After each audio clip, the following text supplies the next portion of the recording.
We up?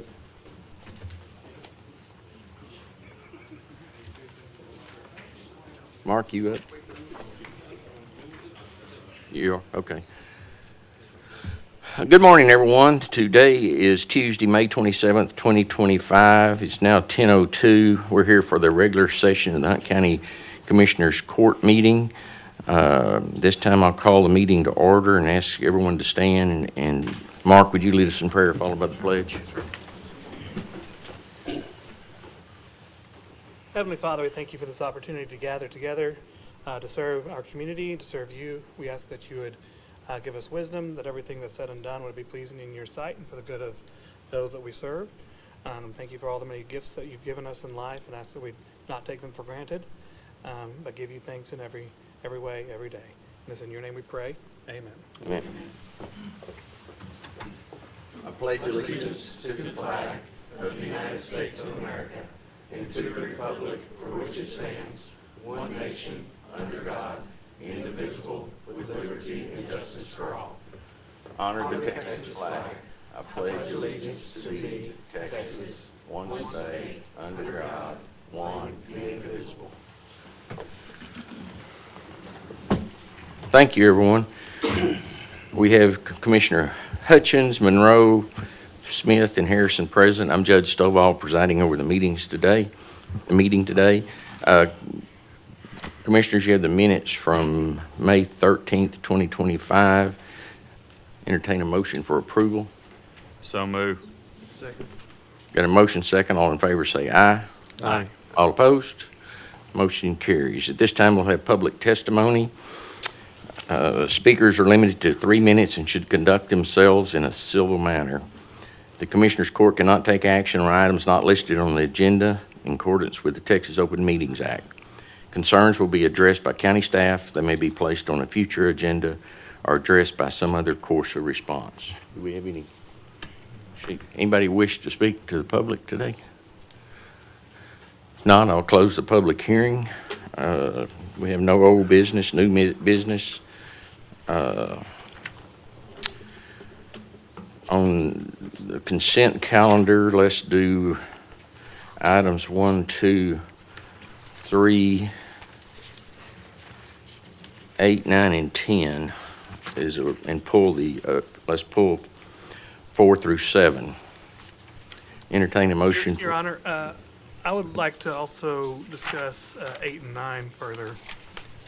Okay, so 1 through 3, and then we'll vote on now, and then we'll come out and discuss the others. Is it okay? All right. Entertain a motion to approve consent calendar items 1 through 3. So moved. Second. Got a motion second. All in favor say aye. Aye. All opposed? Motion carries. All right, Commissioners, on 4 through 7, these are vehicles being purchased by the SB 22 money for the Sheriff's Office. The auditors raised a question about how the lease is being worded with some maintenance fees in it. It's showing like it might be paid out of 22, but it won't be. And she's got a few other questions we need to clarify to make sure that we're in compliance with our rules, and the auditors is blessing it. So I would, and let's take them separately. We'll do the other 4 others. So I entertain a motion to approve items 4 through 7 on the consent calendar with the change that on all of them, the line item number should, instead of being 3410, the last 4 numbers should be 4200. And I'd ask for a motion to approve them contingent upon that change, and that we can satisfy the auditors that what we're doing is correct. So moved. Are you good? Okay. So is that a motion? So moved. Second. Got a motion second. All in favor say aye. Aye. All opposed. Okay, items 8 through 10. Mark, what's 8 and 9. 8 and 9? Okay. I just had some questions about it, and I can go over questions today, or we could make them an agenda item in a future meeting. give us some more times, but I just have questions about things like whether or not there's been a department cost analysis, department needs analysis and a cost analysis of retaining these vehicles versus getting the new ones in, and whether or not the quotes we have in our packet, do they include the maintenance program? So I have some questions, those being the more prominent ones. But also as far as timing goes, I don't know if the timing there's a sensitive need on the timing of it, or we could simply take these proposals and put them in, review them as part of our budget process at a workshop or something like that. Well, to answer part of it, we adopted a plan with the enterprise vehicles approximately 4 or 5 years ago. 5 years ago, the average age vehicle of this county was 18 and a half years old. And we don't want sheriff's vehicles from outrunning these county roads that are 18 and a half years old.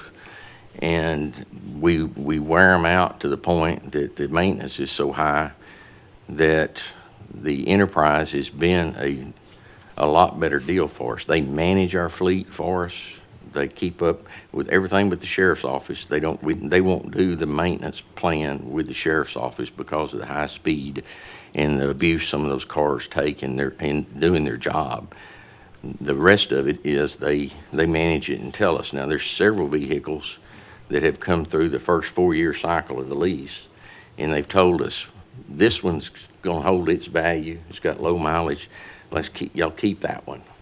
These others are getting up high in mileage. We're starting to affect the price. It's their recommendation that we sell those and then we buy replacement vehicles. Most of those vehicles have been selling from $10,000 to $20,000. Dutch Steve, is that about right? So we're not running them in the ground until they have no value. And so that we get that money, then we're using that money. In the past, sometimes we've given credit and had a lower lease payment. Some years we've taken that the money of the sale and just put it back in the general fund. It's been my thought for a while, we need to clean that up and have that money go into revenue for that department so they have revenue going forward to make those lease payments, and they can make them for several years with the money they get. So we get a lot of benefit from it. And the big thing is we don't have to worry about what was happening in the past. Budgets were tight. They didn't have money. They wouldn't buy vehicles. And if you don't have a plan, which this is a plan to replace vehicles, you end up with 18-and-a-half-year-old vehicles because it's real easy to cut out of the budget new vehicles when you really need them. So Judge, these are not ads then? It's replace? These are replacements. Okay. All of them for Precinct 4, emergency management, and facilities. And like in facilities, maintenance, we had bought some vehicles, and when we originally bought them, getting into a new system, we ended up getting vehicles probably that were a little bigger and more powerful than what we needed for what they actually use them on. So we're down. All these are being downsized, some, aren't they, Steve? So we're buying some 3/4 tons to half tons to, I think maintenance is getting a Toyota instead of that big van that they've been driving around. Right. So we're trying to save gas and trying to right size each of these departments as we move forward. And because we have discovered, and they got a 3/4 ton because at one point they thought they were going to be pulling a lot of trailers and all, but they're not. And if they need to, there's a lot of vehicles around here that are 3/4 tons that somebody can get for a half a day or a day to go pull a trailer. So that's been the recommendation that we go forward on. Do these do they come with full maintenance? I know that's a separate line item, I think, on the bills that we pay. But than the lease. Its maintenance is separate from the lease, or it's added to the lease. It's in the lease payment. But they do the maintenance. They keep up with how many miles are on it. We're using a fuel card that they have, so they know how many miles are being put on it when they're getting gas. They notify the departments It's time for an oil change. It's time to rotate the tires. It's time to do all these things. So they manage our fleet. They're not just, it's not just a lease like you go to a leasing company and then it's just yours and you take care of it. They are managing it to keep the value of our vehicles up. We got service records on them when we go to sell them, and it makes more sense. We don't have any, I don't know that we could ever hire anybody to be able to do what they do for us. I don't know how many vehicles we got, but it's 100 or more, isn't it, Steve? I don't know what the number. And Somewhere. that includes the optimum time to get rid of them as well. Yes, yeah, and like I said, some of them they've said, no, don't sell those, keep them, because they've got low mileage, it's the right kind of vehicle for that job. It's not gonna go down in value, drive it another year. And then we'll look at it again, so. The plan's been working good, the budget is already in there. They will be getting additional money back for selling vehicles in here, so it's not gonna really affect the budget, because most of them aren't even going, the leases aren't going up. If they get due, it's very little. There won't be a big hit for the difference in the budget. That helps me a lot, thank you, Judge. I thought they were all ads, and I was going, wow, there's 17 vehicles in this one. Yeah, no, they're all, well, the only new ones are the first we talked about, Yeah. because those are SB 22 money that is restricted funds from a state grant to the sheriff's department every year to assist in some of the cost of the running of a sheriff's department for small counties. Was under 300,000. I don't know if the bill's passed. They're trying to raise it to 400,000. That's not right. That is right, isn't it? 300,000 people, population of 3, and they're moving it to 400,000 population, I think. I think it's directionally true. Yeah, something close to that. Anyway, I'm sorry, I hadn't kept up with all of it. Any other Mark, any other questions, or Not at this time. any other questions, commissioners? Okay, entertain a motion to approve action item, in the consent calendar, action items 8 through 10. So moved. Second. Got a motion second, all in favor say aye. Aye. All opposed? Motion carries. Under B, action items, approval of accounts payable. Make a motion, approve accounts payable. Second. Got a motion second, all in favor say aye. Aye. All opposed? Motion carries. Approval of line item transfers. Make a motion to approve line item transfers. Second. Got a motion second, all in favor say aye. Aye. Aye. All opposed? Motion carries. Approval of budget amendments. Make a motion to approve budget amendments. Second. Got a motion second, all in favor say aye. Aye. All opposed? Motion carries. Approval of payroll and personnel. Make a motion to approve payroll and personnel. Second. Got a motion and second, all in favor say aye. Aye. All opposed? Motion carries. Action item number 1, introduce the applicant for Texas A&M AgriLife Extension Service Ag Agent position. Hurley, you want to introduce your Good morning, Judge. Good morning, Commissioners. morning?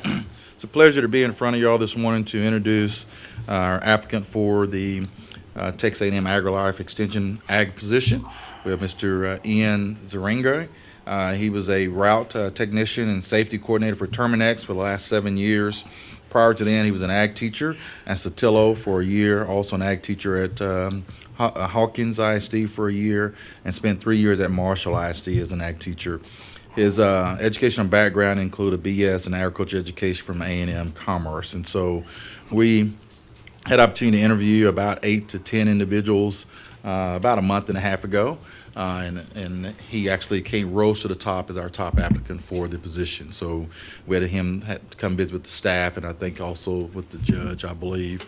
And I think he was a solid candidate for our position. They'll do a great job as the county extension agent, ag and natural resources here in Hunt County. So I want to introduce Mr. Zeringue to you all this morning for the ag agent position here in the county. Thanks, sir. Welcome, Ian. Thank you, how long is he going to be at A&M for training?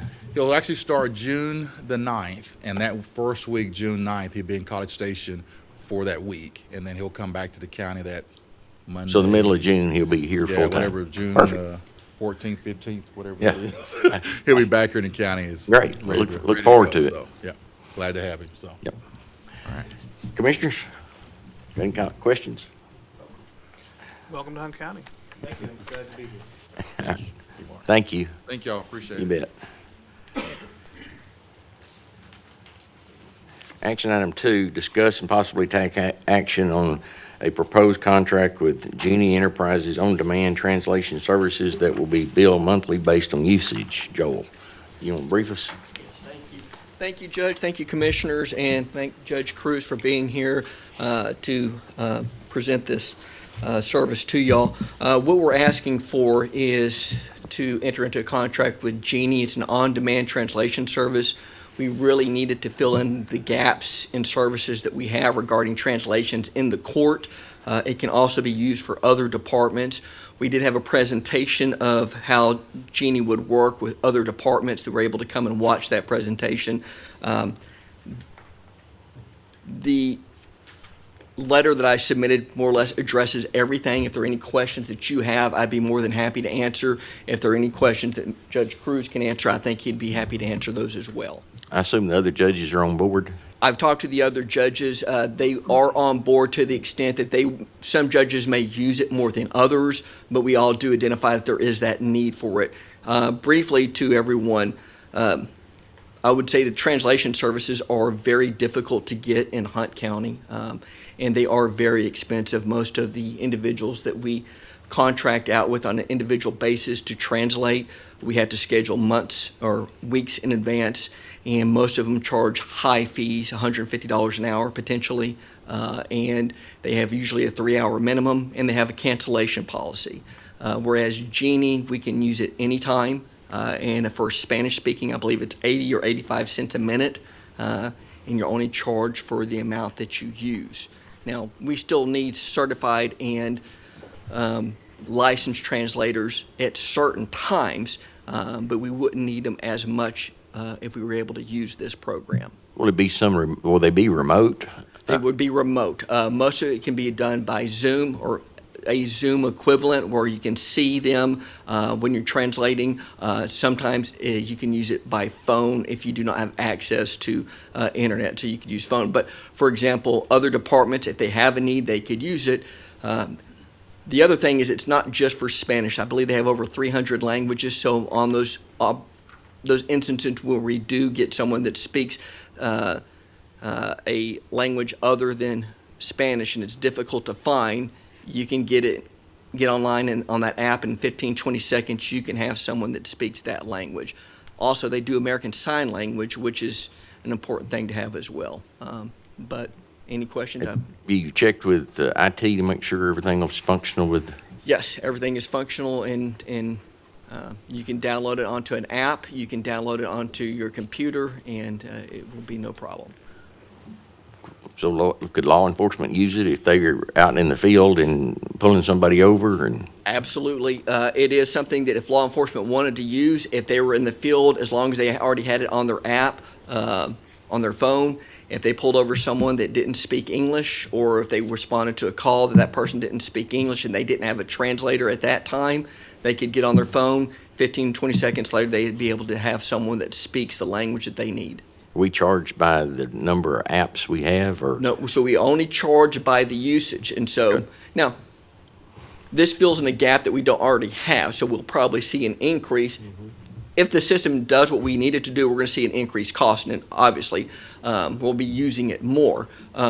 But it's only gonna be billed by the amount of minutes that you use. Now, you can also schedule it, at times if you need someone a week from now and a time from now, you can do scheduling as well.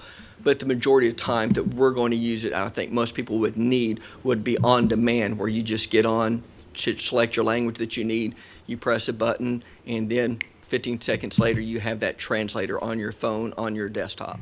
Will it be used in the courtrooms during a case? So in court cases where we have final dispositions or where we have pleas, trials, we will need a licensed translator. Usually we go through OCA. That's at least my court and Judge Linda courts. We use OCA. It's a free service.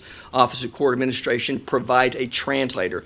but they only provide translation in non-contested matters. So we can use them in pleas, we can use them when we're resetting a case, but if it's a contested matter, we have to have a licensed translator that can do it, and they only do those matters when you calendar those and set those up in advance.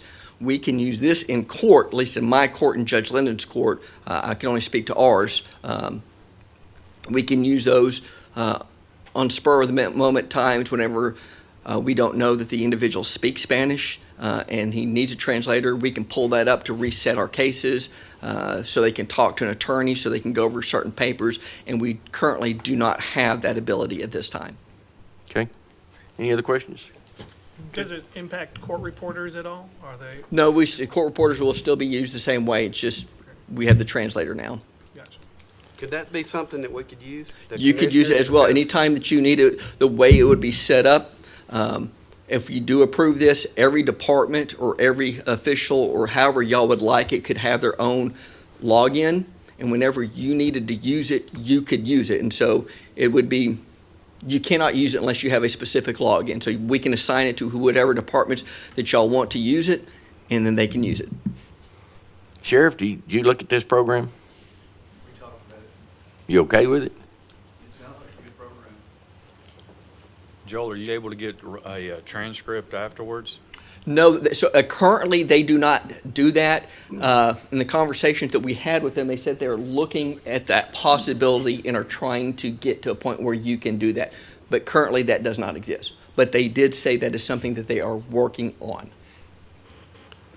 Did you do any kind of estimate of, what you think the usage would be and how it would fall in line with budget concerns? I have not. I will say I will use it more. I will definitely use it a lot. In regards to Judge Cruz, I think that there's a big need for them in magistration. I don't know exactly how they do it now. If Judge Cruz wants to speak to that, he can let you know. Currently in the jail, we have a program called Voyance. I think it's kind of expensive, but it's hard to use. Once you call in to get an interpreter with them, it takes a good while, and then once you do magistrations with them, it takes about an hour and a half for one magistration. We do have a need for Vietnamese. I think Judge Linden has used one for Vietnamese recently. I had one that was Chinese about a month and a half ago, and I don't think Voyance. I never could find where they did that language. So I had to get a certified interpreter out of the Metroplex, and she had a 2-hour minimum at $250. But we'd use it quite a bit in the jail. So will we cancel, was it Voyance, you said? I would assume so, yes, sir. Okay. I try not to use it at all. Is that whose budget? Is that coming out of the sheriff's budget, or where are they coming out of? That I don't know. I've used it Okay. one time and was very disappointed in it. Buddy? It comes out of the sheriff's office. Okay, it comes out of the sheriff's office. Okay. Richie, I'm assuming you guys could use it as well. Yes, sir. Richie probably don't need it very often. Probably not. Yeah. Yeah. All right. So, how are we planning on budgeting to pay for this? If everybody's gonna use it, we gonna put it in Joel network? Huh? Joel brought it before us. I guess it comes out. You just let him pay for all of it? Joel pays for the county. Let him pay it out of his salary, how about that? And I will say in regards to how much it's going to cost, I think generally after the first quarter, we're going to have a better idea of how much it's going to cost. I think more people will use it because we need to use it, and we now have that capability to use it. I think after a quarter or 2 quarters, we're going to see what that cost is level out to going to be. But I would hate to project what it would be at this point in Good. time. And I will say this, for example, how I would use it with the indigent defense, with court-appointed attorneys, I would allow the court-appointed attorneys to have a authorization, a code to get in, so whenever they needed to speak to their clients, they could do that.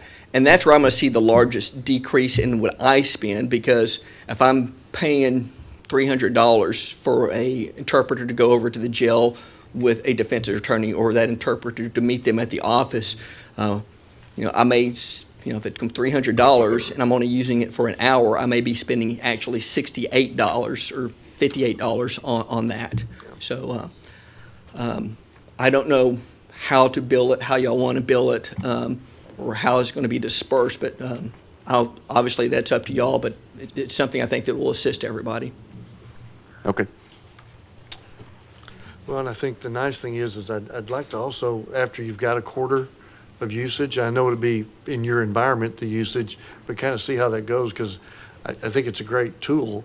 The big thing is with other options and other availability for other people to use it, it'll be a great tool.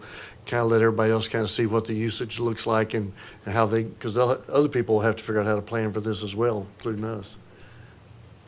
Okay. Well, I guess we got to figure out how we're going to pay for it, or where we're going to pay it out of. Sheriff, you got any budget? No. I figure as far as the jail and everything, it will remain the same, it should come out of the same budget. Y'all got a line item in that for interpreters in the jail or in the sheriff's office? I don't remember. You got a line item. Yeah. And again, so the way I believe it would be built, you're going to be able to see who's using it because your login code will, so there will be an audit trail where we can see who's using it, how much they're spending. If we want to adjust, if y'all like to adjust the fees to one department or have an overall account where it all comes out. Well, we got a network services department, right? Would it be appropriate for it?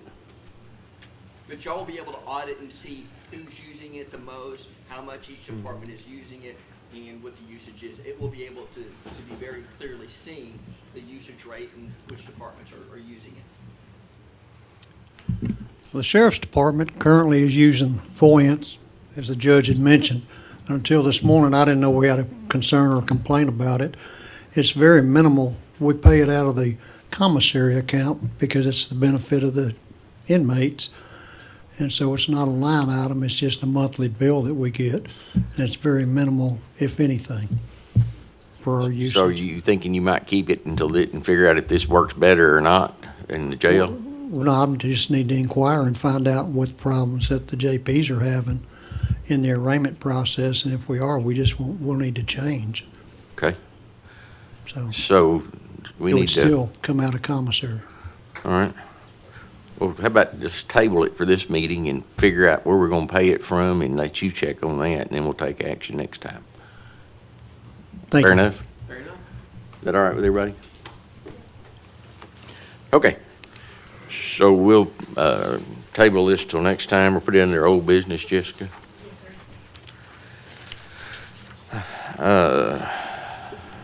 Indigent, descendant disposition policy, we're gonna put this in an executive session?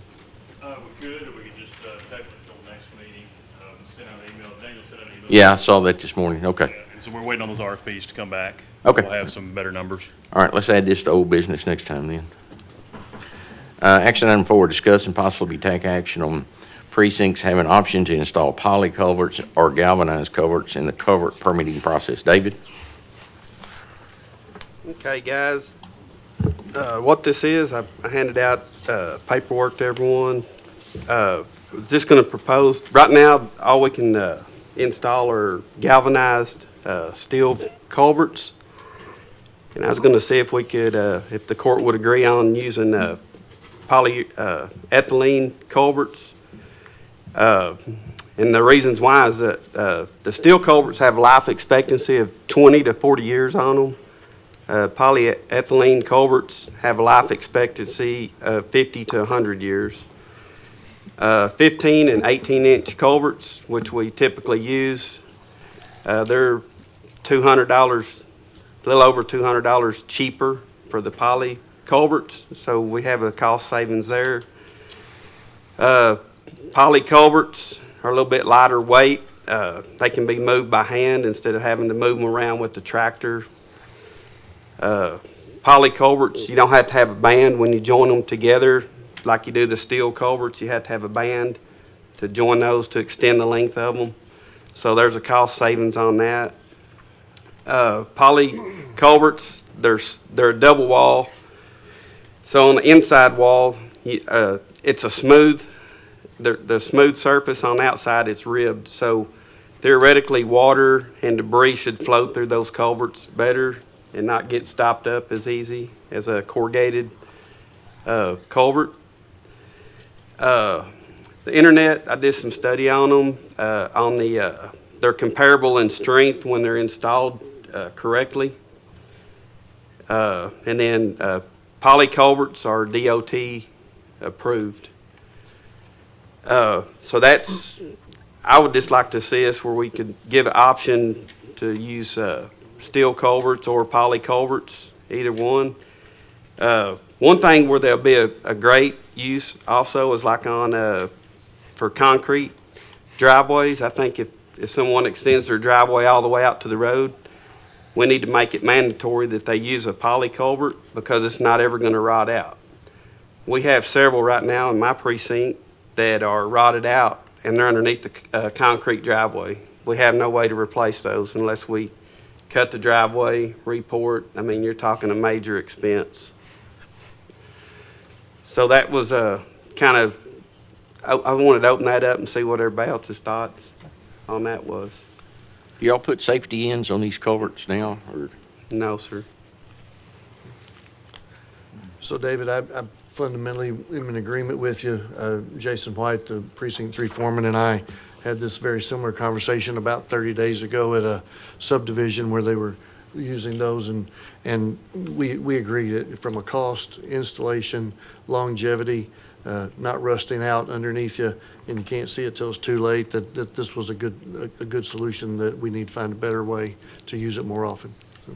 So I would be in agreement with you. Okay. And then on something else I had on there on culvert, I wanted to talk about like our culvert permit procedure. Now people just come into the office and ask for a culvert permit. Brittany sends, a request to the precinct. We just go out, we tell the people what size it needs. You need a 15-inch, 30-foot culvert. It's a done deal. Nobody ever goes back, checks on anything. I'd like to see that we change the procedure of getting culverts. I think we need to, what my proposal is you submit the culvert permit request, and then the citizen is given a copy of what we require for the culvert, how we require the culvert to be installed. And then the precinct authority goes out and sizes the culvert, and then it gets an inspection after the culvert is installed. And then when that, if the citizen fails inspection, they get a notice that you didn't pass inspection because of whatever reason you didn't pass. Well, then they have 30 days to correct the problem, or we will remove the culvert, place it on the back side of the ditch. And the reason I put that in there, because we have, people install a culvert wrong, and we go and we say something about it, and they don't move it out or do anything. We really don't have any authority to make them move that culvert. So the county's either going to have to dig it up, it's going to cost us time and money to install it correctly. I just feel that it shouldn't cost my taxpayers money to reset a culvert that should have been done by the homeowner. So you'd want to clearly put all that on the permit? Yes, sir. Yeah. And then, for my culvert installation requirements would be, and we would write this down on the permit when they come in to get it, and Brittany would just hand it to that person so they know exactly what the requirements are. And it would be the correct culvert size. They need to be installed below the ditch line.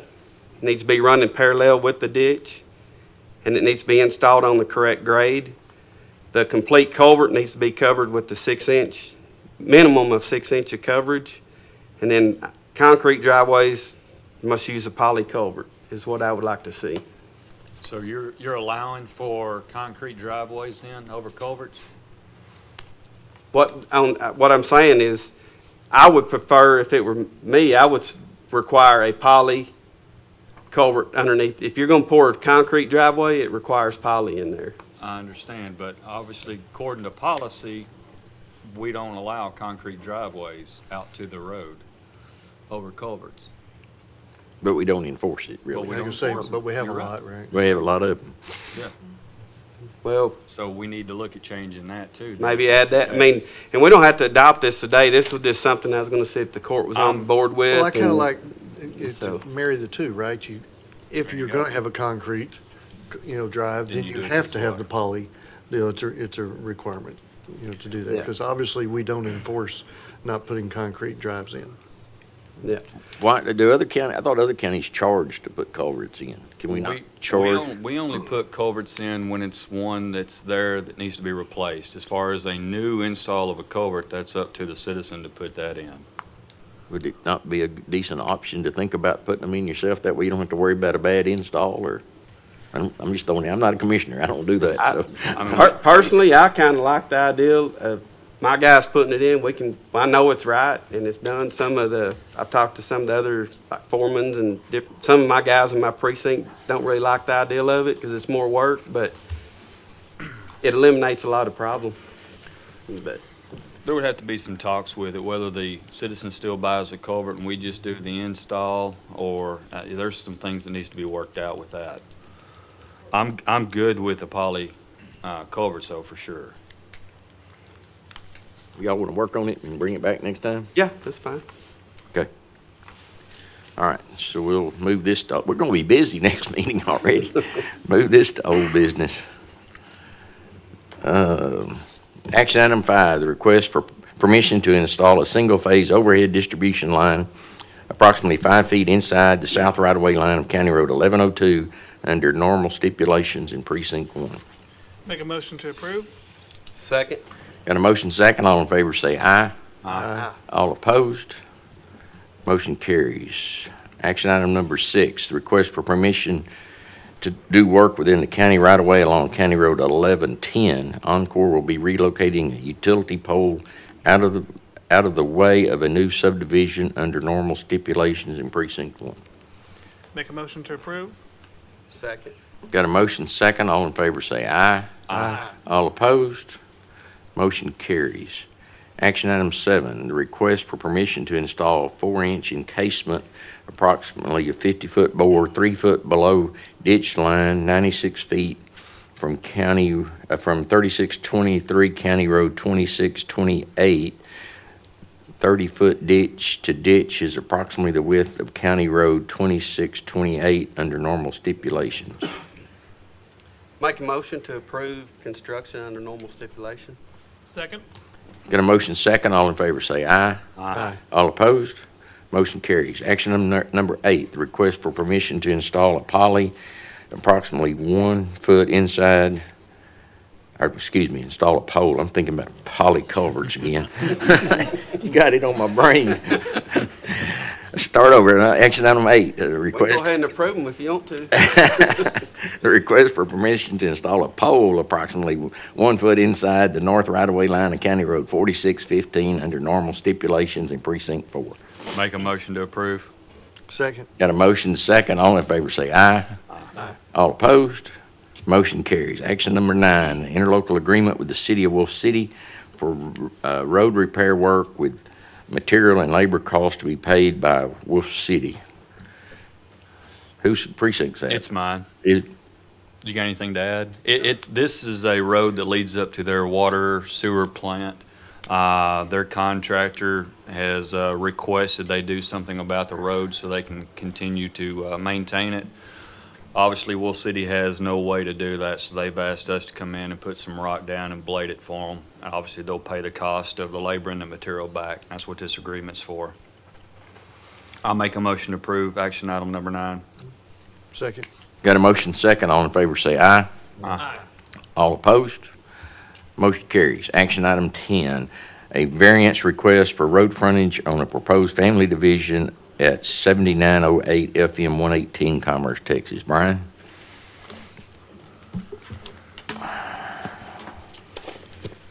All right, this is up on FM 118, far north end, just before you get to South Sulphur there. The requester, Stephen, is wanting to purchase a little bit of property from his daughter. All total, she's got about 420 some odd feet of road frontage. The way they're wanting to do it, due to some constraints on the property with existing improvements, they're wanting to to limit the frontage on the larger tract that the daughter will be retaining. It'll be just over 8 acres, so she would be required by rule to have 275 feet of frontage. The requester is he's wanting to get about 1.5 acres, and he would be long on his frontage that's required. He'd only be required to have 150 feet.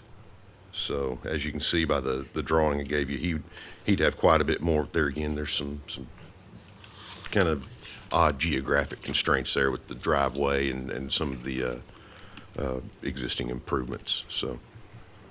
On the existing, wouldn't that almost create a flag lot? It would have a significant deficit in frontage at only 60 feet.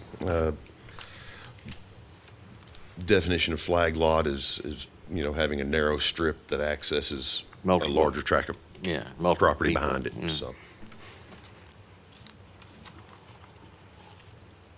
Does the 1.5 need more frontage just because of the topography there, or I don't see any buildings or anything being in the way? Well, there's actually a couple of new buildings there on the north side of the driveway there. There's a new pool, new building there on the north side of the driveway. So the father's going to own that? the father's would own the shaded section that would go around where the pool and other building and existing improvements that aren't shown on our 23 aerials. Okay. Have they sought a permit for another driveway? That was the first thing I requested from them is something from TxDOT stating that they could have another driveway. They are not going to install another driveway. They're going to use the existing driveway of the daughters. I recommended that they protect their access with some sort of an easement across the daughter's driveway there. So what would that mean if the property is sold in the future, the 1.5 acres? Would mean that they would have easement to drive across the daughter's driveway. And at that point in time, they'd also have to plat the property. They'd have to plat the 1.5 acres. Yeah, it's families, they don't have to plat now. Right, family to family does not require a subdivision plat, so. Yeah, I'd probably caution them about using the driveway just because the rules tomorrow may be a lot different than today, and they may not even get a culvert in the future where they probably can today. That's not a high-traveled road today, and it's probably far enough apart, but. Well, there's a county road just past the property, so Is just there? off the edge of. Was that kind of a the flare map at the end there? Is that what that is? That's a flare at the end, Yeah, that's correct. okay.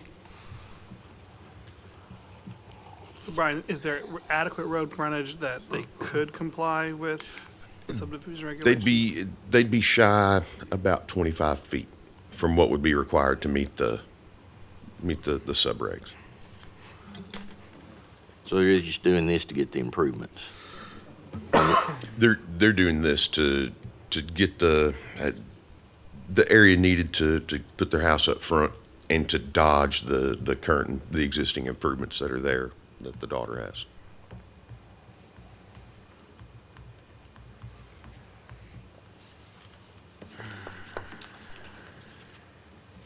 What's this gonna do to us in the future? If we approve this one? Well, it could set a precedent if there was another situation that was similar to it, family to family. Some improvement in geographic constraints. Do we have any precedents on this? Nothing's ever exactly the same, but we gave a variance a while back over in Caddo, I think it was Caddo area, on family to family that had 2 structures already on it, and I guess it was a mother and a daughter had houses on it, and I think one of them was a manufactured home, the other one was a site-built home. And the mother had died, and then they were going to let another family member buy it, and they didn't have enough frontage. and they used a common driveway, but it was not irregular like this. It made it pretty, Yeah, they were. Fairly descriptive. They were close to meeting the requirements. yeah, they were a just lot little closer off. than this, yeah. Brian, could they not extend this some and then shorten this to divide more of the frontage up here? If you're looking at just the frontage, they could get pretty close. There again, you've got to watch the angle not being perpendicular to the sidelines of the roads at a skewed angle there. So if you get 150 feet of frontage on the road, actual width of the property may only be 115 feet, something like that, because of that skewed angle. So if they did 150 feet of frontage on the 1.5 acre tract, they'd be pretty close to the daughter having what she would be required within about 25 feet. They would have a very narrow tract side to side to do what they're wanting to do, but that could possibly that would be a possibility for them to extend that back and narrow it up according, by the rules. So It seems a reasonable request based on the peculiarities of this property and its proximity to the road and all that, but it is still a pretty narrow front, there on that remainder track. That 60 foot is what's getting me. If we had a little bit more there, I think it'd be more doable. Have you talked to them about that at all?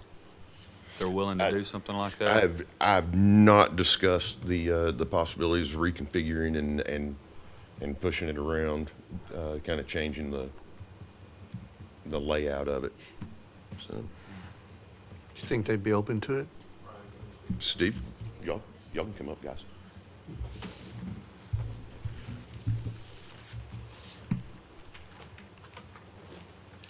Good morning. I'm Stephen. This is my wife, Tammy. We're Maccabee is my last name. My daughter's name is Leanna Walker. Her husband's name is Tucker. We're more than willing to do whatever's necessary to appease the court to make this work. My original request to Mr. Brian Toole was that we were able to put in a culvert, and he said there's not enough frontage road. Let's see if you can get an easement from your daughter to kind of drive across her driveway. We said sure. He said, what kind of acreage are you looking for? I realized that road easements are going to have to be considered. Also, septic easements are going to have to be considered. So whatever is necessary, there's 10 acres there, whatever is necessary to allow us to have an acre and a half to up to 2 acres, she's willing to do that. And we're willing to make that work for her and for us and for the county.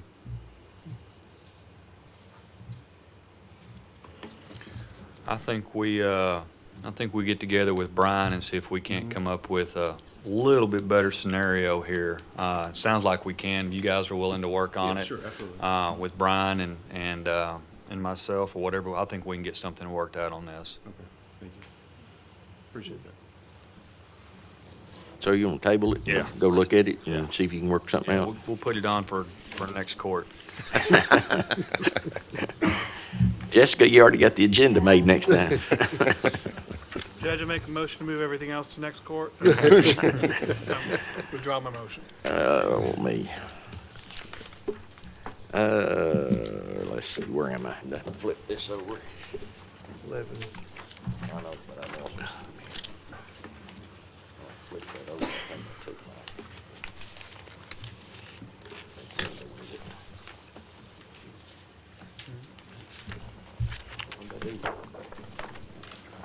Sure. Oh, yeah. Yeah.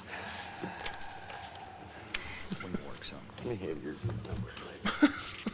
I can't find, I don't know where I stuck that. Now, this would be Sorry about that.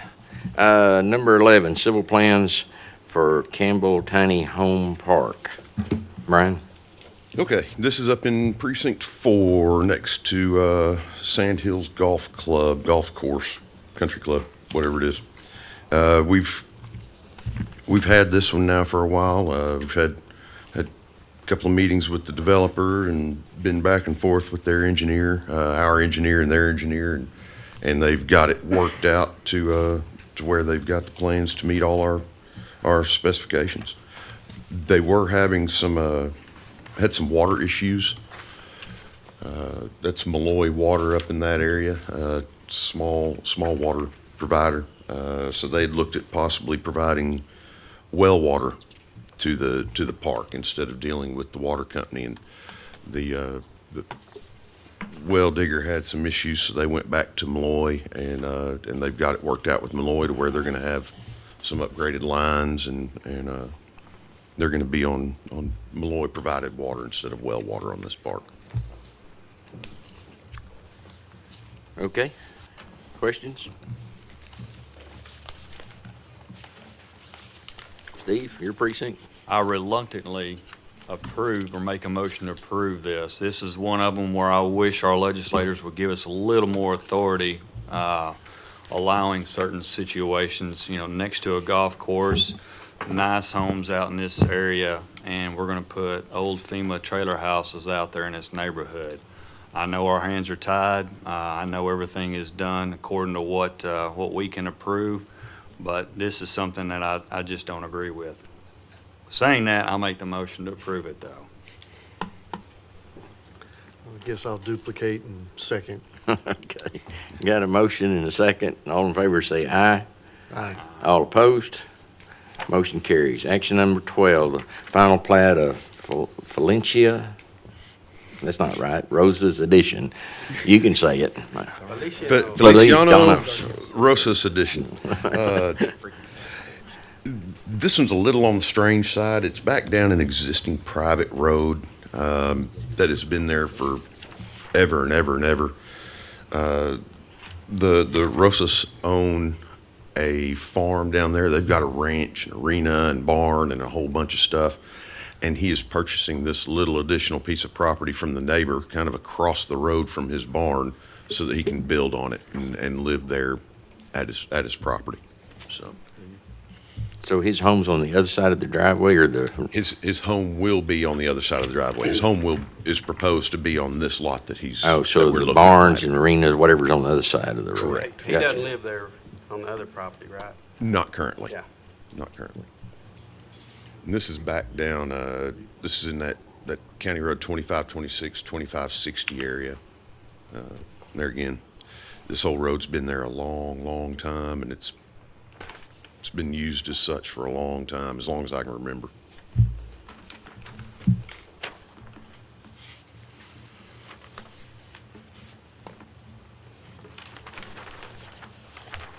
Do I not see a vicinity map on this thing? Yeah, I was. Is there not one? Well, fortunately, I don't have the final copy, so I can get a vicinity map before we.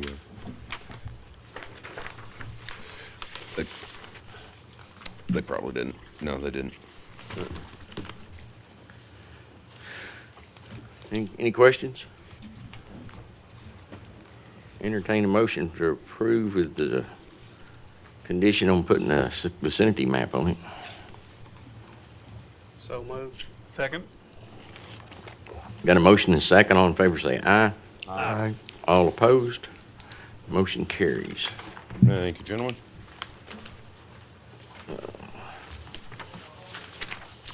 All right.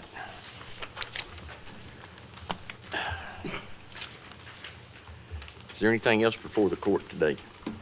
It's for old business next time. Yeah. We need executive session All I've got is an update on litigation if you want it. on which one? On litigation, I think I've already litigation if you want an update. Commissioners? It's up to y'all. It's not much of an update, just a status report. Okay. Can wait. Wait, all right. Well, I entertain a motion to adjourn. So moved. Second? Got a motion second. All in favor say aye. Aye. All opposed? Motion carries. That may be a record.